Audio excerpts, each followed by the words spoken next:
7 अक्टूबर 2023 की तारीख को इजराइल के इतिहास में सबसे काला दिन माना जाता है। इस दिन इजराइल पर हमास के कब्जे वाले गाजा से हजारों की संख्या में हवाई और जमीनी हमले हुए थे। इजराइल पर हुए अप्रत्याशित हमले ने खून खराबे की ऐसी दास्तां लिखी जो इजराइल के लिए कभी भुलाई नहीं जा सकेगी। दावा है कि हमास के इस हमले से इजराइल को बहुत बड़ा झटका लगा था। इस दौरान करीब 1200 से ज्यादा इजरायली मारे गए थे, जबकि उससे कई अधिक लोग बुरी तरह घायल हुए। सबसे भयावह तो उनके साथ हुआ जिन्हें हमास लड़ाके बंधक बनाकर अपने साथ ले गए।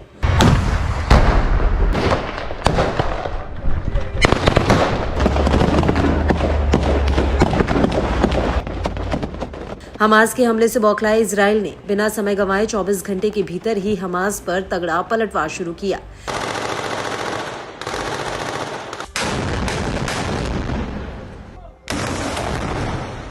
इजरायली पीएम ने हमास का सफाया करने की कसम खाते हुए गाजा में इजरायली सेना को उतार दिया। इसके बाद इजरायली सेना ने गाजा में जमीन और हवा से हमास लड़ाकों पर जोरदार वार किया। इजरायल के गाजा ऑपरेशन के शुरुआती फेज में हमास लड़ाके एक एक कर ढेर होते गए। इस दौरान बड़ी संख्या में गाजा के लोग अपना घर छोड़ने को मजबूर हुए। गाजा में अब ऐसा कोई कोना नहीं बच पाया है जहां इजरायली हमलों की छाप नहीं देखी जा सकती।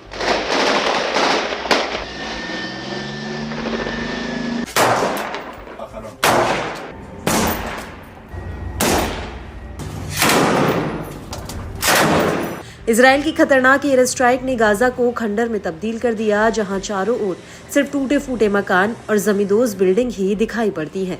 इजरायली सेना यही नहीं रुकी। हमास का सफाया करने के अपने मकसद को पूरा करने के लिए लड़ाकों की लाइफलाइन टनल्स को तबाह करना शुरू किया। इजराइल ने गाजा में हमास की सुरंगों के नेटवर्क को खत्म करने का भी दावा किया। इजराइल और हमास की जंग में अब तक 42,000 से ज्यादा लोगों की मौत हो गई है। इस दौरान इजराइल ने हमास के कई कमांडरों को ढेर कर दिया है, वहीं हमास के कई हथियार डिपो और अड्डों को तबाह कर दिया है।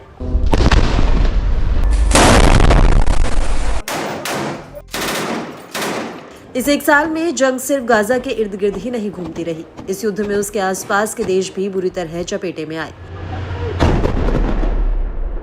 ईरान, लेबनान, यमन, इराक और सीरिया तक भी इसकी आग पहुंची।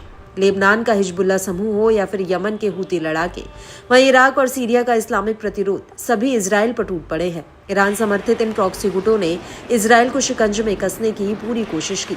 मिडिल ईस्ट में हालात इतने बेकाबू हो गए हैं कि जंग के 7 मोर्चे तक खुल गए हैं।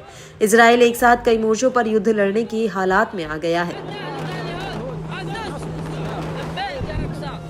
जुलाई 2024 में जहां हमास के पॉलिटिकल ब्यूरो चीफ के ईरान में संदिग्ध हमले में मौत ने समूह को बड़ा झटका दिया, बावजूद इसके हमास का इजराइल के साथ गाजा में भीषण संघर्ष जारी है। इजरायली सेना ने बताया कि इस जंग में अब तक उसने करीब 700 से ज्यादा सैनिक गंवा दिए, वहीं 380 सैनिक 7 अक्टूबर को मारे गए थे, जबकि उसके बाद 346 सैनिकों की मौत गाजा में लड़ते हुए हो गई। इनके अलावा 4,756 इजरायली सैनिक घायल हुए हैं। दुर्घटनाओं में घायल 56 सैनिकों की भी मौत हुई है।